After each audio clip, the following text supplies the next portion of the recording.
Great, guys. Thanks for joining me this evening, guys. And you're all very punctual and on time, which I love as well. So this is our second seminar in our Wellness for Winter series here with Fingal and myself. This week, we're going to move on. So last week, we kind of covered off some basics, some Nutrition 101. So if you did miss that, you can jump back. There is a recording up, which maybe Stephen will share the link if you have it there, Stephen. So this week we're going to push on a little bit now. We're going to talk about eating for a healthy immune system. We're going to look at some micronutrients. So we covered macros last week. We're covering micros this week. And then we're going to look at how to build balanced meals, because that's really key to making sure that you hit your nutrient requirements. When you can learn how to build a balanced meal, you know that you're meeting all of those requirements that we're going to talk about and those targets we talk about. Then towards the latter half of the seminar, we're going to talk about affordable eating, because we have this kind of thing that healthy eating is super expensive and you've got to buy all these organic foods, or you've got to go to the whole food store, or you have to buy dairy free or gluten free or anything like that. So we're really going to get to the bottom of that tonight as well. So we'll go for about 60 minutes and we'll have a Q&A at the end. If you have any questions as we're going, just type them in, because then I can go back on them and I'll answer them at the end. I mightn't stop the seminar, but I'll definitely go back. So when you think of it, just pop it into the chat box. So I'll just introduce myself quickly, like I did last week as well. My name is Laura Kealy, founder of Bridge Nutrition. So Bridge Nutrition is a health and performance nutrition consultancy that I set up 3 years ago. In human nutrition, that's where my master's is in, and I have a postgrad in performance nutrition. And I'm a member of 2 different regulatory organizations for nutrition, which is the Association of Nutrition and the Sport and Exercise Nutrition Register. So that's just a little bit about me and who you're looking at right now. So as I mentioned, topics we're going to cover tonight, we're going to look at micronutrients, which are vitamins and minerals. We're going to look at some key vitamins and minerals that are very important in your diet and just make you a little bit more aware about them. And we're going to look at maintaining a strong immune system and just some tips around that, and looking at antioxidant foods and anti-inflammatory foods. Now, like I said, in the second half, then we're going to push on and we're going to look at how to build balanced meals, and we're going to look at tips around healthy eating on a budget and look into a couple of those areas as well. So just a little recap on what we covered off last week. So we have all food is broken down into 1, 2, or 3 macronutrients. So there'll be carbohydrates, fats, or protein. And fats can also be called lipids. So they're macronutrients, so they're needed in bigger amounts in our food. And we take them in bigger amounts in our food. I should say we take them in on grams. So you have grams of carbohydrates per food, or, the grams of protein per food. So macronutrients also contribute calories to our food, which we discussed as well last week. But this week, we're going to move on to micronutrients. So micronutrients are vitamins and minerals, and they're needed in very small amounts in our diet. Okay. But they are an incredibly vital part of our diet. So vitamins are needed for energy production, immune function, blood clotting, and lots of other things as well. And then minerals, they play an important part in our growth, bone health, fluid balance, and lots of other processes, which I'll tell you a little bit more about in a few slides. But with micronutrients, you can guess by the name, see micro, we only need them in small amounts. Okay, but they're essential for optimal health. They're so important.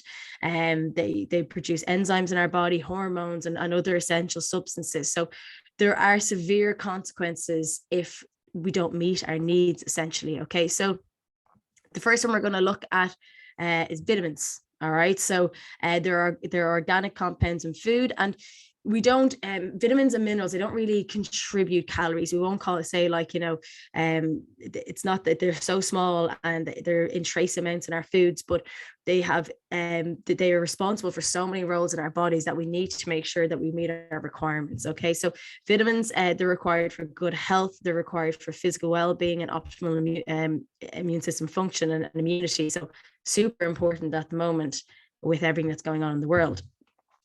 They're also responsible for optimal hormonal function as well, and they must be attained from food. Okay, so we don't make vitamins and minerals in our bodies, or we don't make vitamins in our bodies, I should say, and we must get them from a food source in order to make sure that they're actually in our body. So looking at the first, so there's 13 essential vitamins for health. Okay, so you can see here we have our what they're broken down into two groups, which is water soluble vitamins and fat soluble vitamins. So water soluble vitamins are the B vitamins and vitamin C, and fat soluble vitamins are A, D, E, and K. Okay, so we have two different groups. So when we look at our fat soluble vitamins, well, they dissolve in fat. All right, they can be stored in our body tissues for long periods of time as well. So that means we can kind of have a little cache of them. We can kind of build them up and keep them there and use them. And because of that, when you have people that eat, you know, a very wide variety balanced diet, and then they decide, oh, you know, I'm going to be super healthy and I'm going to take a multivitamin on top of that. I'm going to keep taking multivitamins, even though I'm getting all my requirements from food. That's when we can see toxicity levels, especially with the fat soluble vitamins, because we store them in our body. So you have to be quite careful. And then water soluble vitamins are B complex and vitamin C. Well, they dissolve in water. They're not stored in our body, and we do need a continuous supply.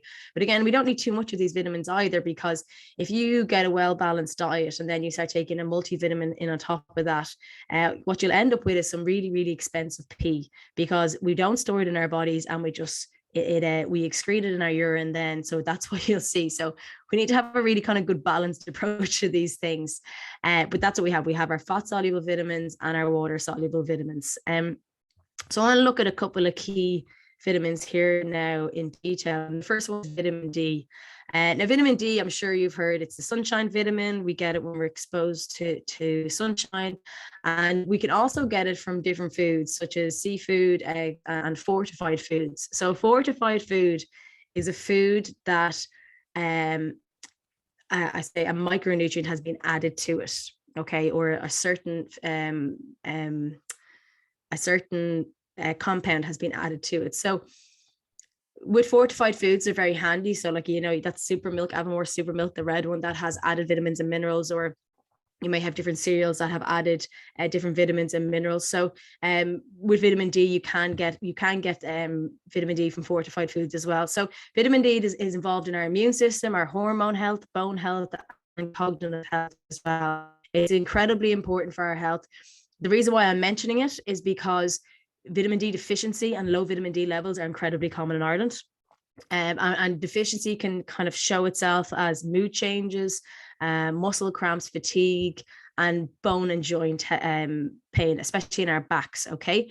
And also muscle weakness. So the big one there for people might be mood change, that if you're someone that you find when you come into the winter months, that you may find there's a shift in your mood, you may be suffering with low mood, that can also often and be tied back into vitamin D levels, because we're not getting as much sunshine. Our vitamin D goes down throughout the winter months. The recommendations for vitamin D is about 800 to 4,000 international units of vitamin D per day. Now, how that would translate would be most supplements will cover you off for this. So we do recommend supplementing with vitamin D. There's very few vitamins and minerals we do recommend supplementing with, but vitamin D is one of them. Now, before you take a vitamin D supplement, I do recommend you go to your doctor and you get your vitamin D levels tested just to see where you are. Because some people will be able to synthesize vitamin D very quickly from sunshine, and people with red hair, actually, if I have anybody with red hair listening to me now, I know we've got lots of red hair in Ireland.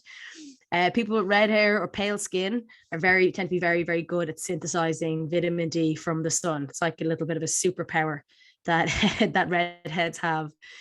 But if you're darker skinned, you may not synthesize enough vitamin D from the sunlight, even if you get enough. So I would recommend going to your doctor, getting them checked and see where your levels at, and then the doctor can recommend you a dose. But most over-the-counter vitamin D supplement dosages will be enough for your daily targets. Okay, so where we recommend, and I did mention this last week, we recommend supplementing from Halloween to St. Patrick's Day. It's a really easy way to remember. You know, kids going out trick-or-treating, that's the vitamin D.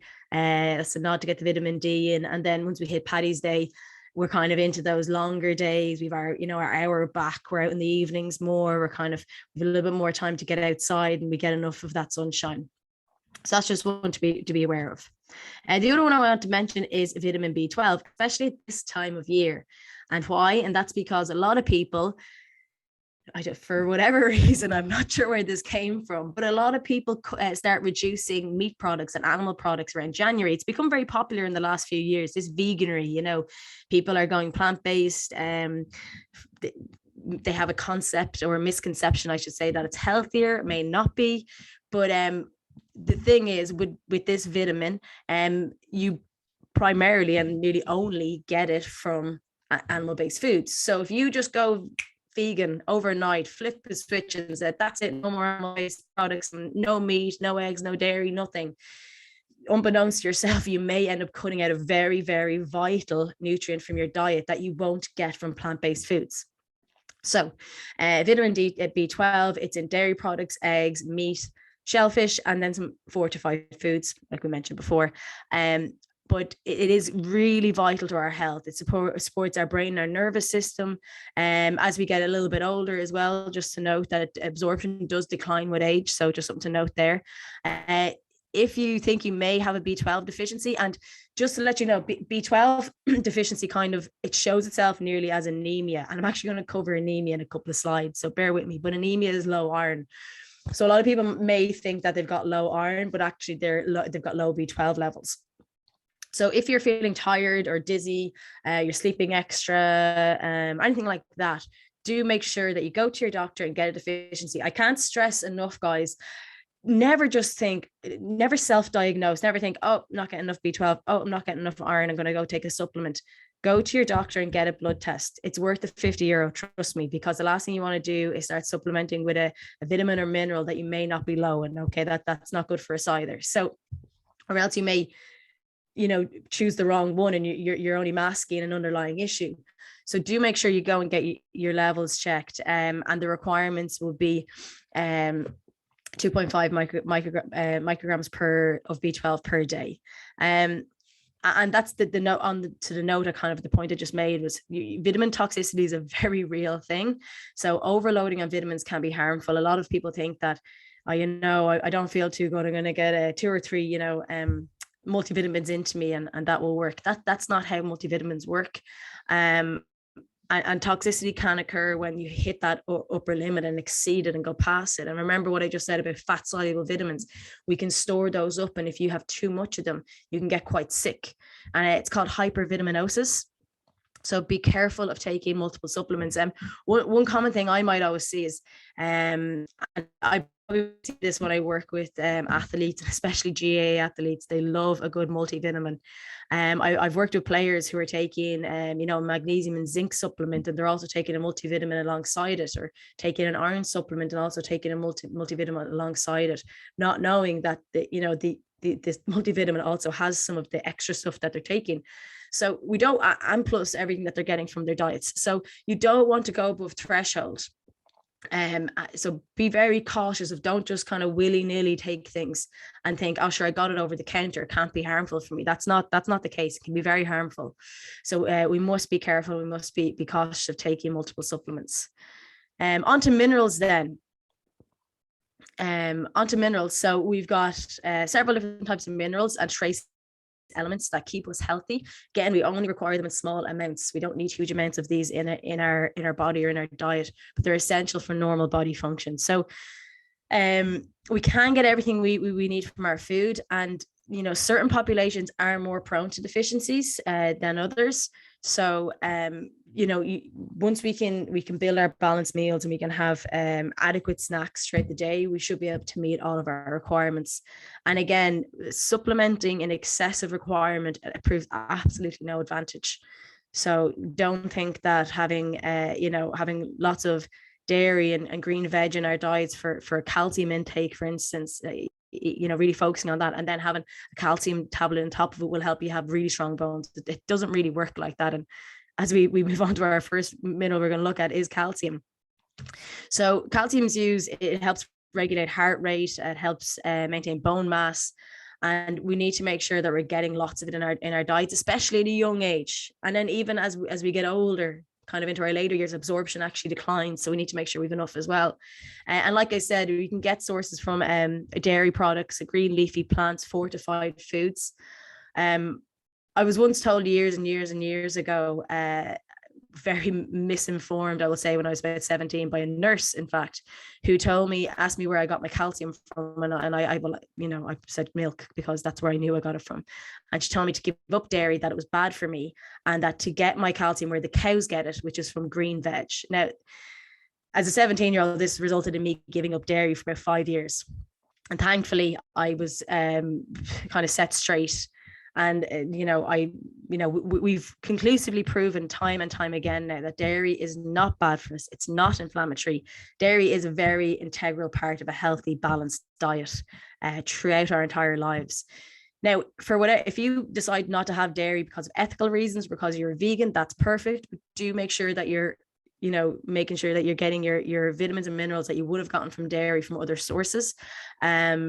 If you're someone that's lactose intolerant, if you've got a dairy allergy, that's absolutely fine. Obviously, don't have dairy if you're lactose intolerant. But if you're someone that's reduced or given up dairy because you've read it somewhere, or you heard it from a friend, or you had one bad reaction to one specific type of cheese, please don't kind of throw the baby out with the bathwater here. If you're lactose intolerant, absolutely you shouldn't have dairy. But if you have given up dairy for 2 years and then you have a little bit and you have a bad reaction or stomach cramp, that's normal. Okay. Our bodies produce enzymes to break down different components in foods. And when you don't have that food for a particular length of time, the enzyme production will be reduced. So say if you're introducing dairy back into your diet, do it slowly and allow your lactase to build up. So lactase breaks down lactose. So you need to give your body a chance to build up the enzymes that break down certain foods or certain components of food. So just to remind you, make sure you get a lots of varied sources of calcium in your diet, and that requirement there is 1200 mg of calcium per day, which can be met through a well-balanced diet as well. On to our next mineral, which is iron.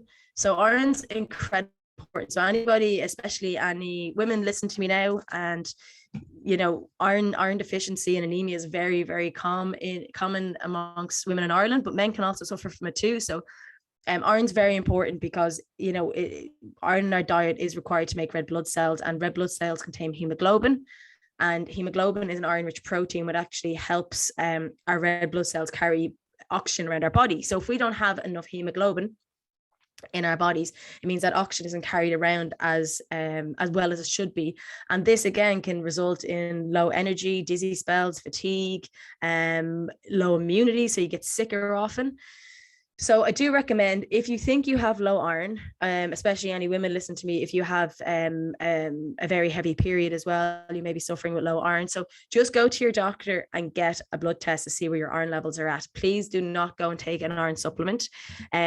The opposite of low iron, which is called high iron, of course, but there's a condition called hemochromatosis. So this is the overproduction of iron. Okay. And this can be quite dangerous. So if you go and take an iron supplement and you have hemochromatosis, you can essentially have nearly iron poisoning is what you would call it, but it's very toxic levels of iron in your body. Now, the kicker is, and this is why I say this, the symptoms of hemochromatosis are pretty much the same as the symptoms of low iron. So they nearly mirror each other. So too much iron or too low iron, and they're very similar symptoms. So please just don't go and take an iron supplement without having a blood test. It's absolutely essential to have a blood test first. But again, you're going to focus on getting it from your diet. Okay, so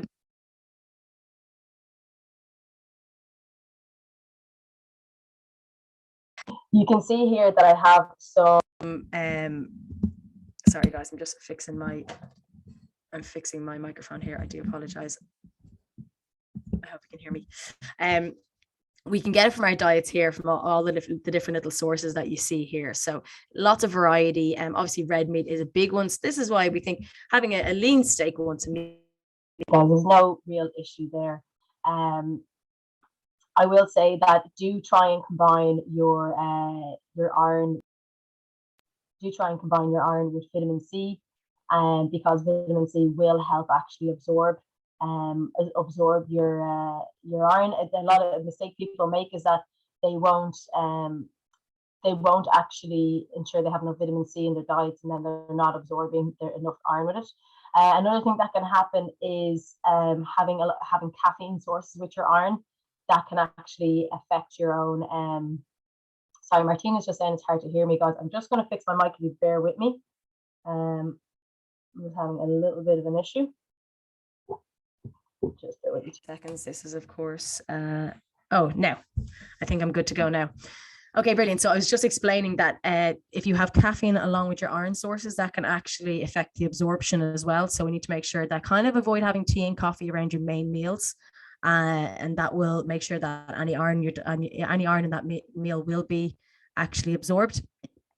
And then make sure you're including an iron-rich source in 2 meals or snacks a day. So when we're talking about our iron sources, we have heme iron and non-heme iron. And what we focus on is heme iron, okay, because it's better absorbed by our bodies. So, and it's not as effective as things like vitamin C or caffeine. So if you're plant-based, do make sure that like that you are avoiding caffeine around your meals, and you have vitamin C source as well.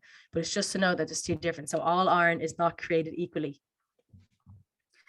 Now I'm going to talk about omega-3s before we move on. And omega-3s, technically they're not a vitamin or mineral, but they are an important nutrient that I want to discuss.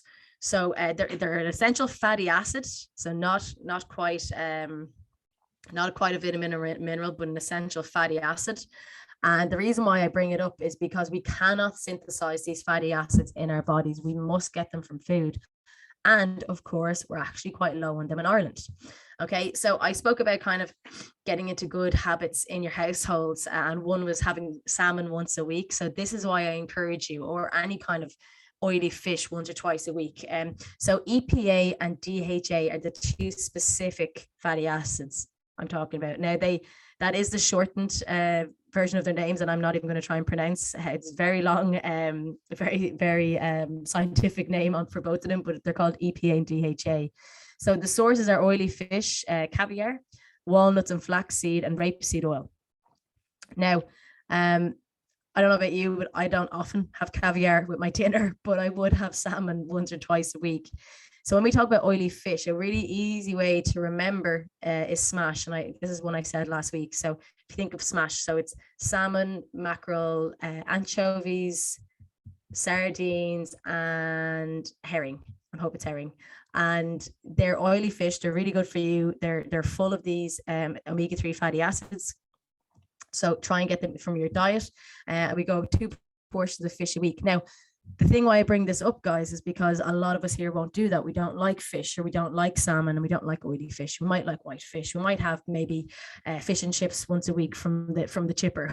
So that's not what we're talking about. So if you're someone that doesn't have any fish in their diet at all and has no taste for fish, I do recommend that you supplement with an omega-3 supplement. Okay, so you don't have to go spend big money on them or anything like that. Go into your local pharmacy and ask them to recommend you one within your budget.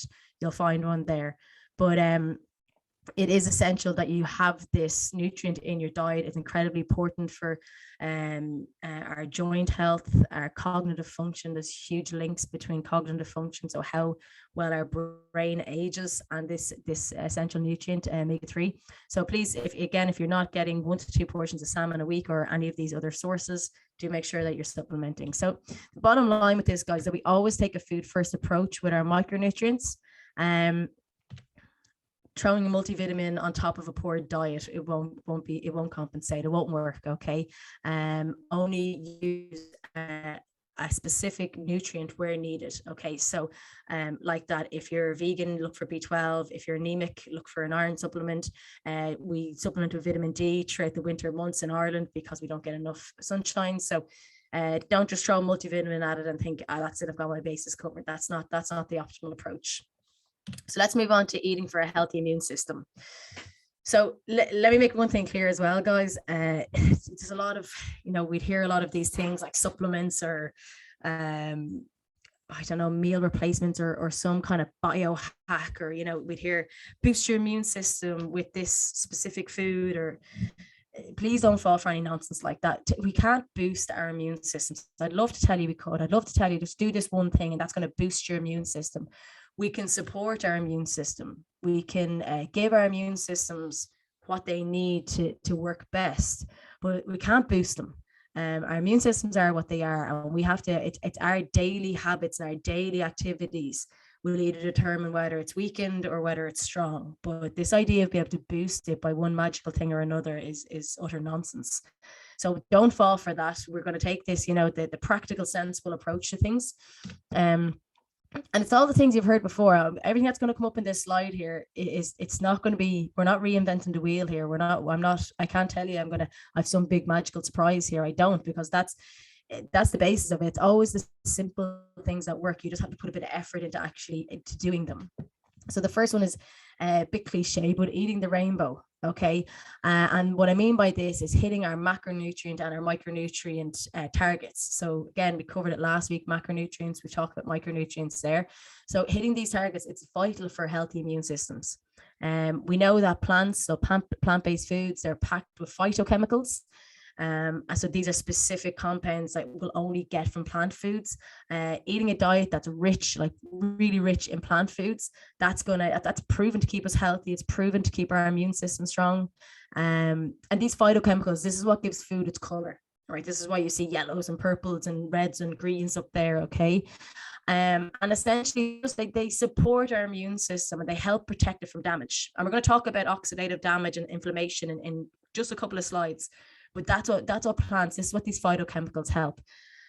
So it is recommended that we include about 30 different plant-based foods in our diet each week. Now that, even to me, I'm like, do I even get anywhere near that? So a little homework task for everybody would be try and make a note every day of how many plant-based foods and the different types that you have. Now that includes everything from bread and pasta, nuts and seeds, basically anything that comes from a tree, a bush, or the ground. That's a plant-based food, or any food that's made from that. Now I know we could get really a bit semantic here and talk about wine being from grapes and beer from beef being from barley, but we're not going to count those two, okay? We know what we're talking about with the plant-based foods, but just see where you're at with it and try and increase on your number. The next one is managing your stress. So this is a huge one. It's technically not nutrition based, but I'm bringing in lifestyle stuff here as well, because I don't know if you've ever been in the situation, I just know I have, where you've got a huge workload, you're juggling home life, you're juggling, if you play a sport, and then you're juggling work, and you've got a big occasion coming up or whatever it is, and you get past that occasion, and then you kind of, as soon as you stop, you get sick. As soon as you get a head cold, or you get a chest infection, or you get an earache, or you get a cold sore, you get something that just your immune system is just being compromised, and it has. That can be linked back to that very stressful situation you were just in. And, there's a really close link of the relationship between mind and body. And, when you're anxious, you kind of trigger that flight or fight response. You can release different chemicals, different hormones, adrenaline, just to mention one. And that they'll flood our system, okay? And that can maybe then weaken our immune system. And that leaves you too vulnerable to viruses and infections and illness ultimately, okay? So my tip here is to try and manage your stress.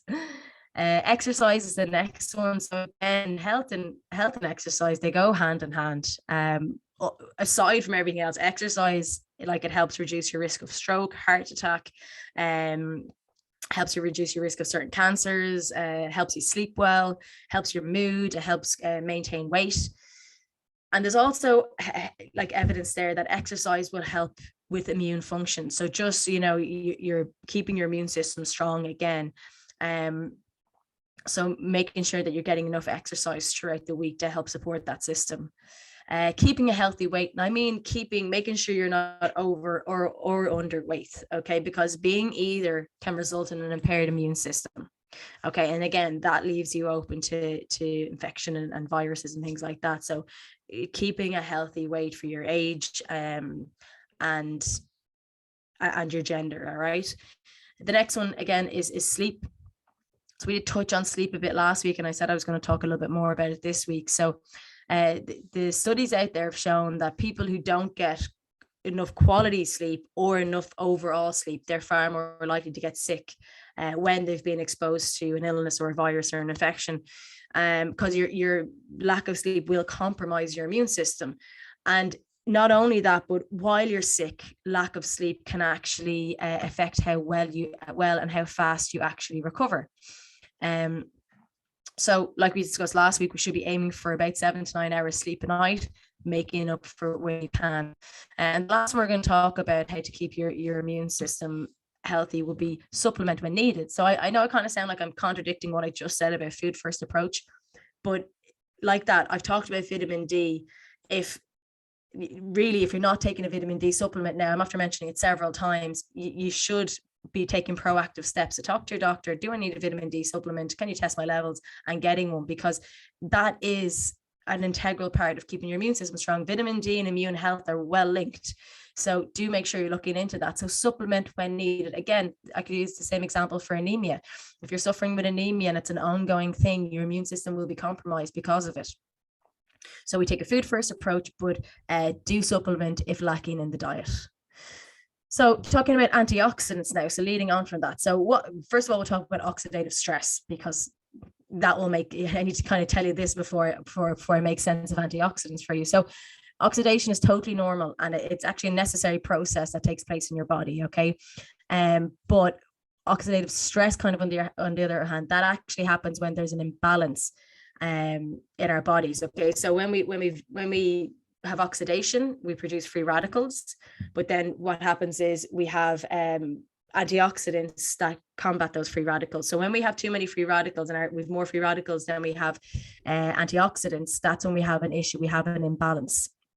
Okay, so we need to make sure we're kind of preventing that or combating that. All right, so we need to make sure we're getting lots of antioxidants through our diet. All right, so again, told you I was going to be like a parrot about this. I told you last week, we need to make sure we're getting enough fruit and veg in our diet. And I know it's the normal 5 a day. We're told that go for 5 a day, 5 fruit or veg a day.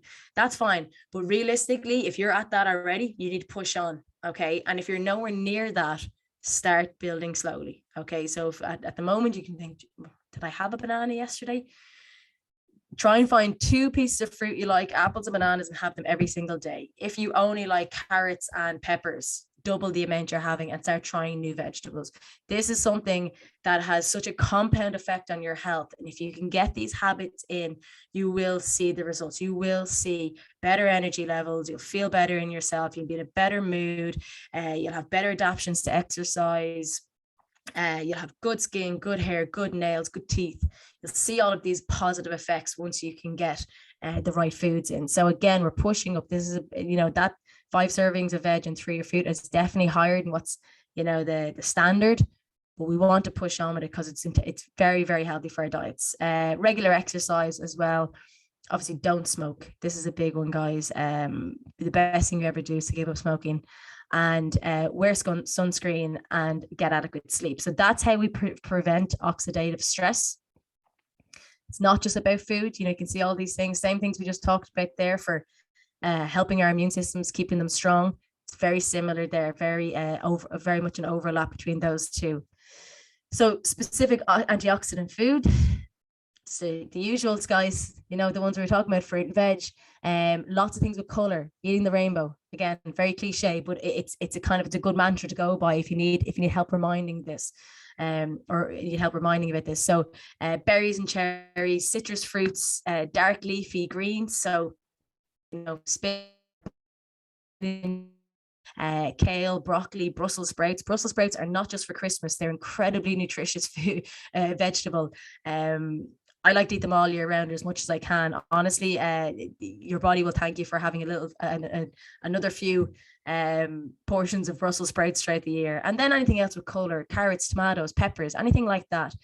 Getting a lot of this food into your diet will combat any oxidative stress caused by sedentary lifestyle, smoking, not wearing sunscreen, sleep. Now, it absolutely will not cure all, but it will help give you the best chance of fighting some oxidative stress, which we're under every day for, a plethora of different reasons. But your best prevention is the best cure for anything. So lots of antioxidants in the diet, and then following the rest of these. So looking at the other side of things now, which is anti-inflammatory foods. Okay, so what is inflammation? Again, it's a normal part of your body's immune response. Whether you're aware of it or not, inflammation is constantly happening in your body. It protects the body from infection, injury, disease. It helps us heal. Okay, so if you know, like if you do a really big hard workout, whatever it is, and you feel wrecked and tired and you're really sore, there's inflammation in your body, but that's your body's way of healing itself. All right. Now, the issue that we fall into is when we have long-term or chronic inflammation, and that can lead to damaging effects. Okay, so we've got acute inflammation, which happens short-term, for a variety of different reasons, and it's returning our body to a state of before it was injured or before we were sick. And that's the expected one. That's the one that helps us heal. But chronic inflammation is the issue. Symptoms of inflammation: heat, pain, redness, swelling, loss of function. So again, if it's persistent inflammation, you have to go talk to your doctor. But there are anti-inflammatory foods. So again, this is a good one. I always use exercises as the kind of example, or if you've got a little injury or feel a little bit sick, having some anti-inflammatory foods will certainly help with it. So berries and cherries, again, so we've got high in antioxidants, high in anti-inflammatories, oily fish, and again, all the green things: broccoli, avocado, green tea is a good one as well. And these are all just specific foods, and they're in lots of other foods. This is not an exhaustive list by no means, but it's just really just drilling home the point, guys, that just eat lots of fruit and veg, and you'll cover yourself for all of these. You'll cover yourself for the majority of your vitamins as well. We want to put all that together. So last week we talked about our macronutrients, calories. This week we were talking about micronutrients, antioxidants, anti-inflammatories. Now we want to look at, let's put it all together. How do we actually build a balanced meal? How do we make sure, without stressing and recording everything and tracking everything and planning everything to an inch of its life, how do we actually get through each day? And did I actually hit my requirements today? How am I meant to know? So the best way to think of it is just have a little checkbox in your head, a very simple one, on how to build each meal. So if we look at breakfast, first of all, okay, so what we talked about last week is that we need complex carbohydrates in our diet. They're high in fiber, they release energy slowly, they keep us ticking over during the day, they make sure that we don't have highs and lows of our blood sugars.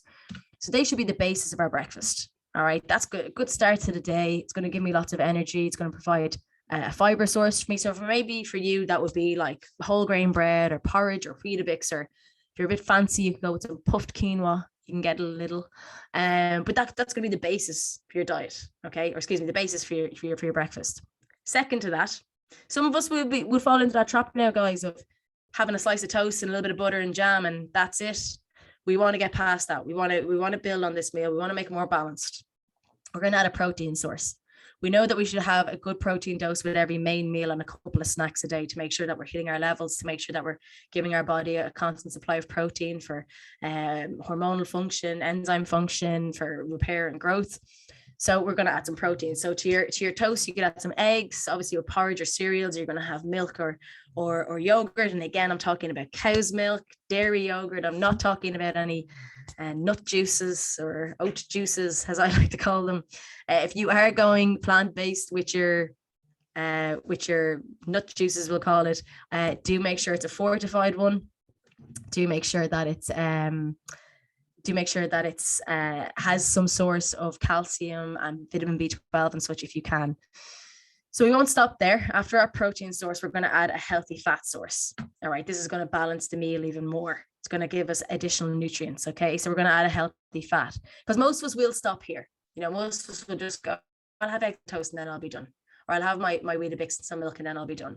And we're going to go further. We're going to really bulk it up. So we're going to add, to our savory, we could add half an avocado. It's high in fiber. It's full of healthy fats.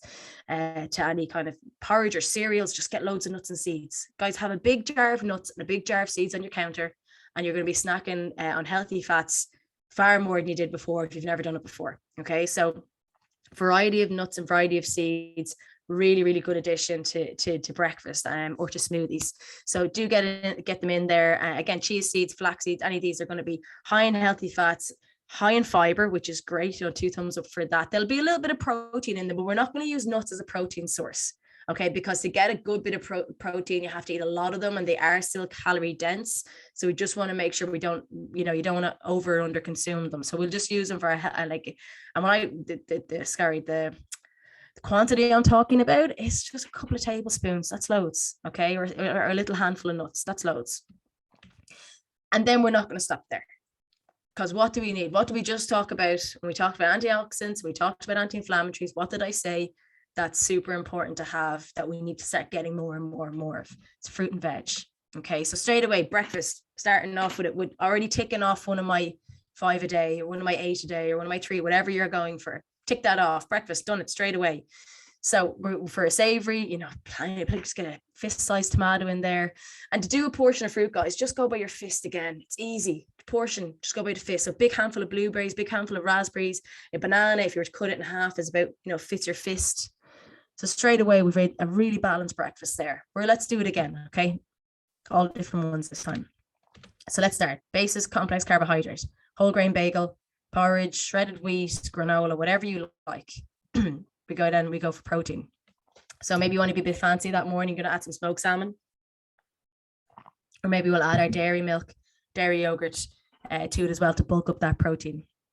And we're going to keep going. Remember, we're going to add some healthy fats. So again, with porridge, you can get a tablespoon of peanut butter in there, or almond butter, or cashew butter, or pumpkin seed butter, or whatever kind of nut butter or seed butter you like. You can get it in there, and that's going to add some nice taste with and bulk up those healthy fats. And again, nuts and seeds to the other breakfasts. And we keep going with fruit and veg. So again, it's a handful of spinach leaves or mixed leaves or whatever you like, and then something like an apple. If you've never had apple and peanut butter in your porridge, just trust me on this one, it is lovely. So you can try that one during the week. That's a tip for me. That's one of my favorite breakfasts. And again, berries full of antioxidants, full of anti-inflammatories, great addition to your breakfast. So let's move on during the day now. We'll pair to a balanced lunch. Most will have kind of sandwiches, wraps, bagels, things like that for lunch. Yeah. So we'll start the basics. We'll kind of go whole grain if we can. Again, for wrap, maybe a whole wheat wrap, just has a little bit more fiber. It's not the end of the world if you prefer the white variety, or if you can only get the white variety. It's just, you know, we're always kind of the 1%. So if we can get the whole grain variety, we will. It's not the end of the world to have the white variety. Or maybe we'll have some couscous there if you're having more of a salad-based lunch. Then we're going to add our protein. So it's just the usuals: tin of tuna, packet turkey, or packet chicken. Or if you're going for a little bit of a salad, get some edamame beans in there. If you're plant-based, you know, beans and peas, lentils, things like this are your best friend for protein. So edamame beans especially are really high in protein. So get some of them in there. But don't forget about healthy fats. Okay, so we've got some extra virgin olive oil there. You can mix in a teaspoon there with your tuna, you know, make it nice, and you're adding some healthy fats in there. Pesto with your sandwiches, or avocado or pine nuts there with your salad.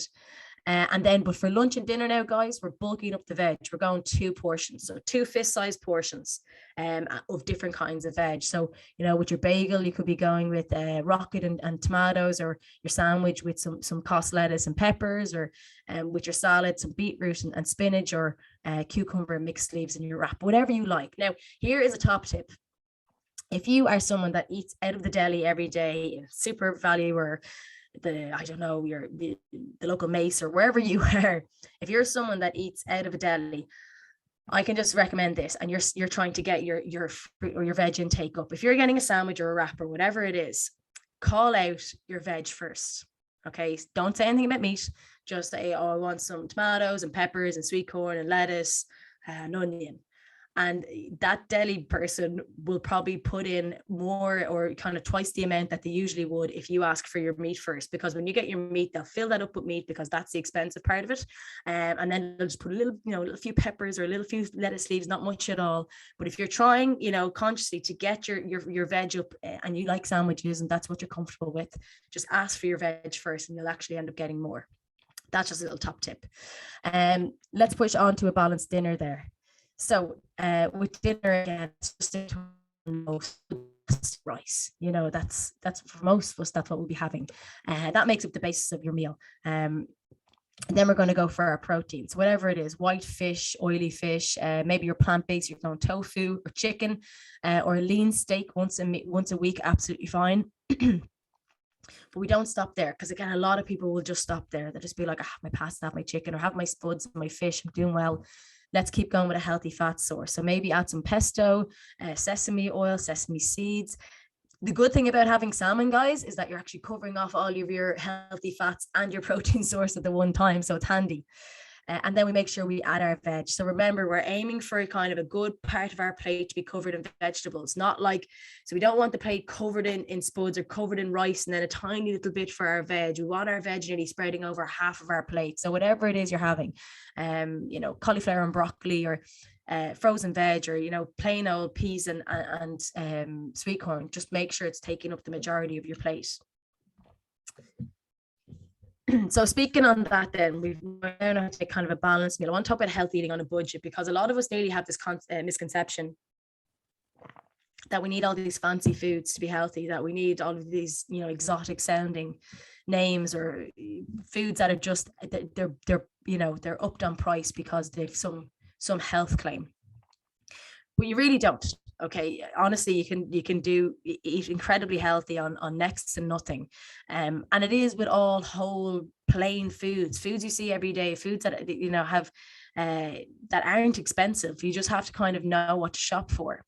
A big, I suppose, pitfall that I see people falling into is the whole superfood thing, and this really grinds my gears, because there's no such thing as a superfood. It's nonsense. It's a gimmick.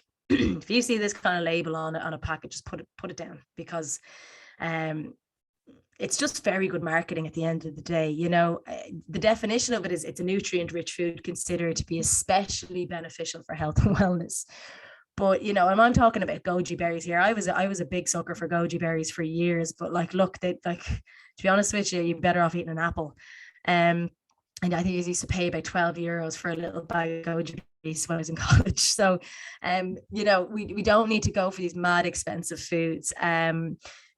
We come back to the plain old fruit and veg. You'll get everything you need from those. Anything that a superfood claims to have, you can get it in fruit and veg. Any fruit and veg you'd find in Aldi or Lidl, okay, that costs 49 cents. If you hit off these things like 5 portions of veg a day, 3 portions of fruit, a handful of nuts and seeds every day, and 3 portions of beans, peas, pulses per week, and hitting your whole grains, you don't need any superfoods. Now, there's certain vegetables that are absolutely chock full of nutrients that we should be having in our diets. Things like blueberries, and it's an incredibly potent antioxidant. Broccoli is one of my favorite foods. It has a protein source, it's high in fiber, and it's absolutely full of nutrients, full of vitamins, and full of minerals.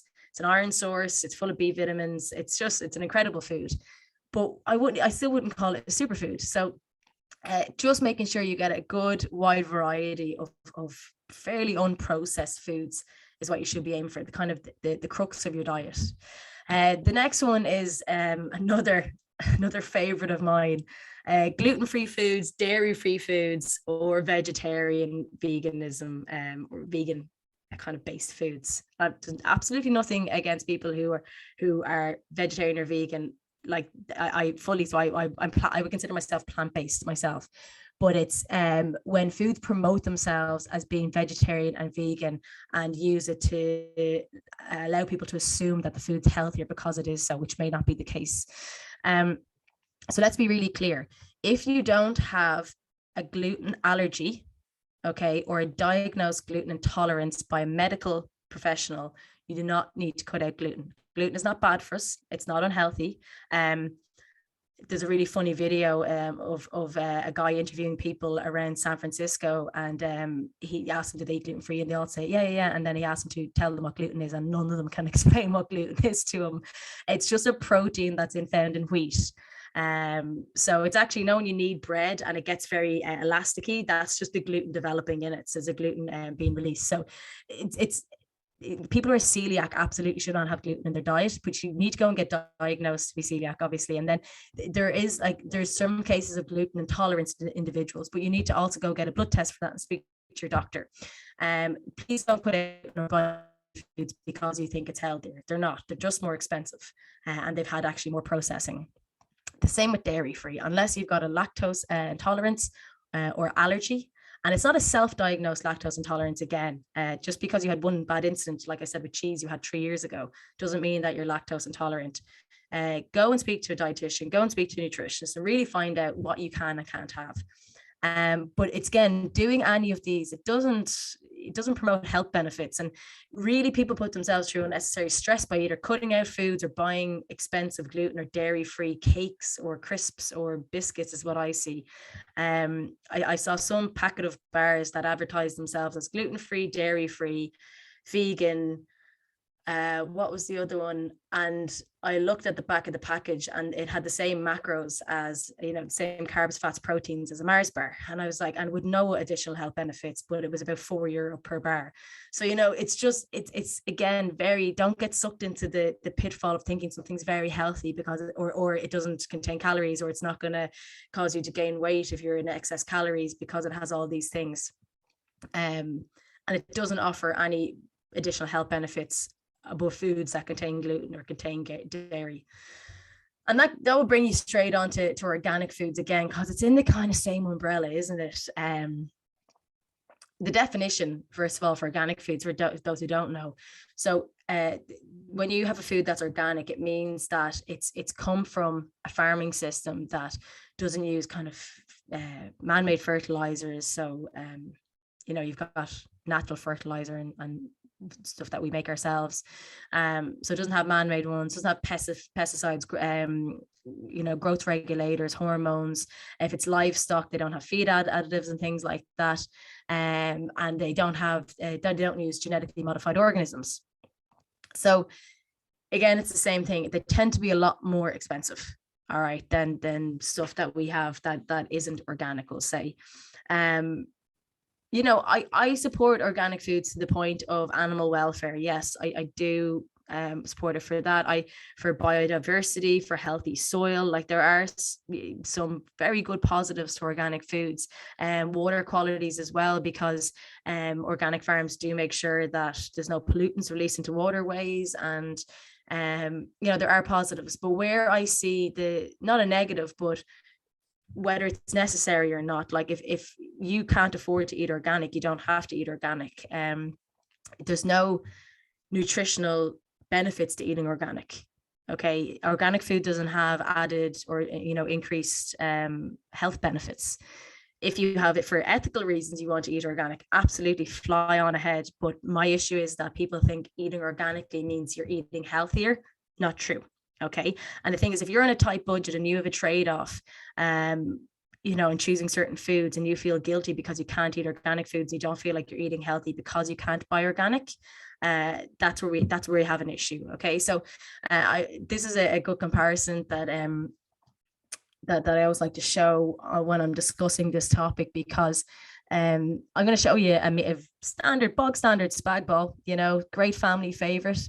Very handy to make, very cheap to make if you're choosing the right foods. But if you're someone who's gone to the shop and you're thinking, 22, new year, new me, going to eat only the healthiest food, I'm going to spend, I'm going to have a big shopping budget, I'm going to make sure I get all the best food, all the healthiest food, organic food. And you go in and you go and buy the ingredients for spag bol, but you're choosing all the organic stuff. And this is just from Tesco. We haven't even got into a health shop at this rate, but we're looking at non-organic and organic food. So we've got spaghetti here. Again, you can see the price difference between the non-organic and organic. And let me explain to you, nutritionally, they are the exact same. There is no difference between calories, macros, and micronutrients in these two foods. The same with your broccoli, the same with your mushrooms, and the same with your chopped tomatoes here. So we have a very balanced meal here, by the way, guys. Look at this. Like we've ticked off, we're going through our list. We've ticked off our complex carbohydrates. We've ticked off our lean source of red meat. And we've got three portions of veg. So we're doing really well. But if we were to pick all the organic foods versus the non-organic, we're going to end up spending 40% more than we needed to. So this is a very healthy meal here. Like, feed a family of 4. It's like just over €1, €1.10 per portion. Like that's healthy eating on a budget. But if you have a misconception that organic is actually healthier, you double the cost. And now you're thinking to yourself, well, how sustainable are these organic purchases? And maybe I'll just go back to my own ways. And the same goes for frozen food. So having a few bags of frozen veg in the freezer is ideal for making sure you're hitting your your veg intake and your fruit intake. If you want to go with frozen berries, frozen mango, frozen pineapple, Very, very convenient, affordable way to get your 5 a day. A bag of sweet corn, a bag of peas, a bag of mixed veg. I always have them in the freezer, because a day where I'm caught out, or I haven't got time, or I'm in a rush, or couldn't get to the shops, or whatever it is, I know I can still get a good amount of veg in that day.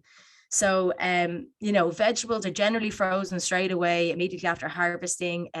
The studies have shown they retain pretty much all of their nutrients. And it's just a simple, easy way of making sure you're hitting these very, very important nutrients. And, we'll go by the same thing again, a couple of big handfuls with each meal if you can.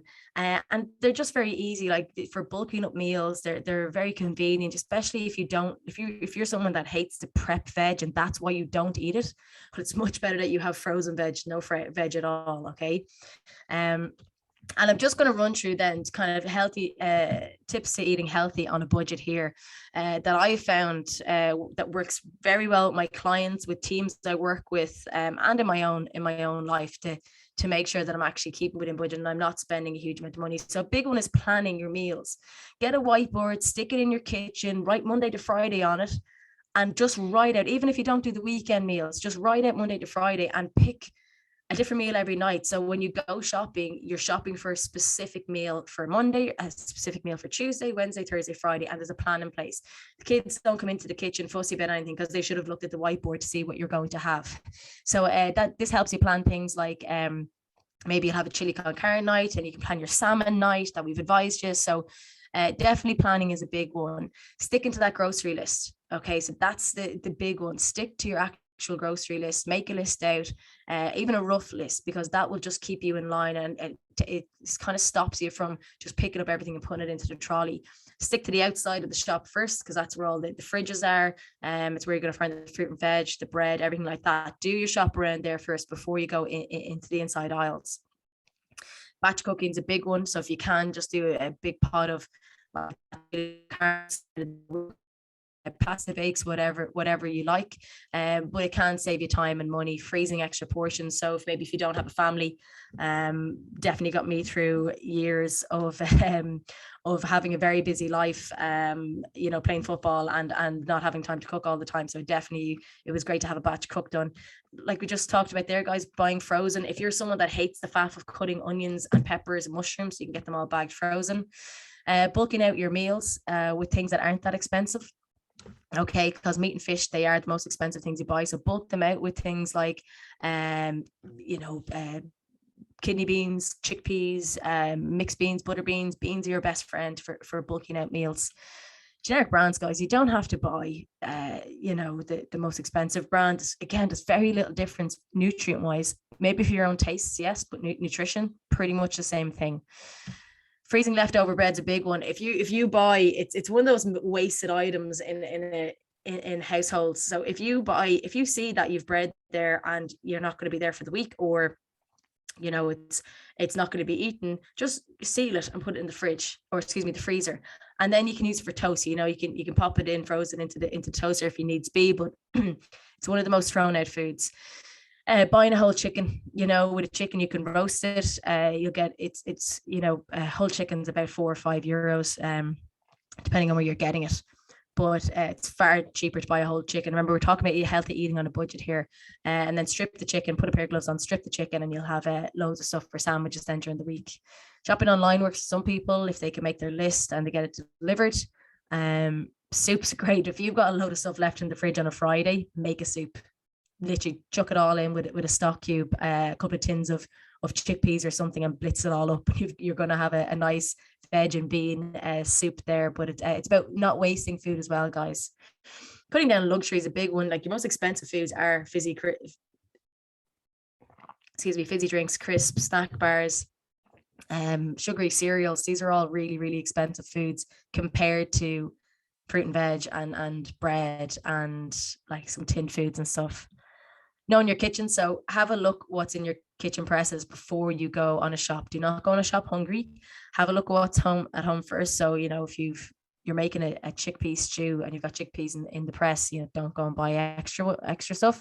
If you've got meat there to cook, don't buy extra meat. So it's just kind of knowing what's in. Don't double up on anything and only get what you've planned to get.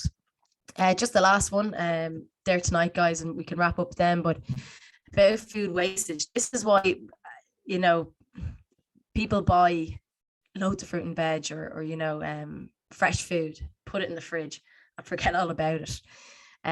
If you buy veg, I know we've got our vegetable containers at the bottom of the fridge, but if you find that you're constantly wasting the same veg every week, be it tomatoes or cabbage or whatever, don't put it at the bottom, put it in your eye line, or plan a meal with it, or only buy veg for meals you've planned, whatever it is, just to stop that wastage.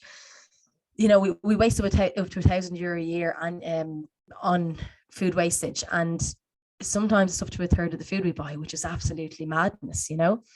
Biggest things: milk, bread, and lettuce. So an advice for you, and I've used this trick before: get a clear container, or get a clear plastic bag or whatever it is. And for 1 week, all of your food waste, so everything that has gone off in the fridge or you haven't used, goes into the clear plastic bag, or even do it for 2 weeks for even a better observation, once each week. See what has gone off, see what you didn't use. And then just say, well, how did that happen? Don't buy it again. Either one, like if you get cream cheese and you use it once and then and then it goes off. Just be aware that that's a food that you waste. Identify what's going to waste, and then try and buy less of it then, or store it differently in the future, or have a different plan. So guys, thanks for sticking with me. There's a lot to cover in that hour, and I know I try and get as much as I can in, and I go like the clappers. But we did talk about our vitamins and minerals, and we focused in on a few key ones: calcium and iron and B12 and vitamin D. We talked about maintaining a strong immune system. We're not going to try and boost our immune system or anything nonsense like that. We're just going to support it with, we know the healthy lifestyle that we need to have for these things. Okay. Again, we're not reinventing the wheel here. It's the same things you've heard before, but you just need to put them into action. We discussed anti-inflammatory and antioxidant foods. So again, plant-based foods, and increasing those in our diet, how to build a balanced meal, and then tips for eating healthy on a budget. Wrapping up there in fruit and veg, organic food, and food wastage. So guys, thank you so much for sticking with me. I hope you enjoyed that.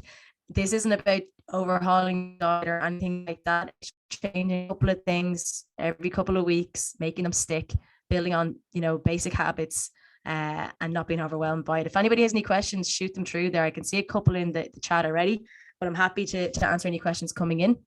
Miriam asked a very interesting question at the start of the seminar, which I nearly stopped to answer. But Miriam asked, what is the safe amount of grapes to eat on a daily basis? Which I can say, in my decade in nutrition, Miriam, I've never been asked that question before. What's the safe amount of grapes? I'm going to just recommend what I'd recommend for any kind of fruit, which is kind of a couple of handfuls a day is fine. I don't actually know the safe upper limit of grapes.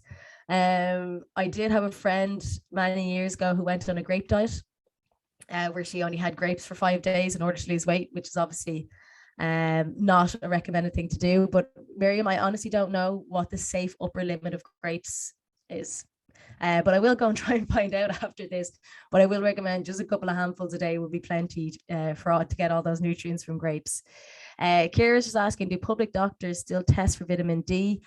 You would go, and I'm not sure what you mean by public doctor, but you can go and request a vitamin D test from your doctor to get that. They'll do blood tests for that. Melissa was just saying she was agreeing with me on a point about strengthening your immune system was about stress management, and some people, I suppose, Melissa, will be over restricting calories. Not everybody, but that will contribute to a compromised immune system. Bench is asking for vitamin D exposure, especially winter. What is best? Is it best to expose as much skin to the sun, like wearing a short sleeve top or shorts, is exposing your face and hands? So during the summer, about 20 minutes for like our arms and our legs and our face is enough. But it's not just about how much exposure. There just isn't enough sun, Ben. Now I know it's been a cracker of a day this week, so I can't it's kind of contradicting me, but for the most part we have too much cloud to actually get the exposure we need. But if you're trying to get it during the winter, shorts, t-shirt for at least 20 minutes 30 minutes a day to get enough vitamin D. But that's going to be hard if it's freezing outside, so this is why we have this issue of a lack of vitamin D. Let me see here. Lots of thanks coming in. That's brilliant. Shannon Sasson, can supplements be taken in the evening? I find it hard to stomach them in the mornings. Absolutely, Shannon. I take my omega-3s on weeks where I maybe didn't have salmon, and my vitamin D, and I'm anemic, so I take an iron tablet. I take them right before I go to bed. Otherwise, I find that I have a little bit of repetition with them where my stomach's a little bit upset. So I actually prefer to take mine right before I go to bed. Now, you guys, you just take your supplements whenever suits you. Ideally, you have them with some food, and ideally you take them every single day. So I'm very much, as long as you can take them every day, that's the main thing. If there's any more questions, guys, please pop them in. I'd be delighted to answer them. I know a few of you are shooting off now, so I will hopefully see you back here next week. We're going to push on with our topics next week. A few more exciting things to cover.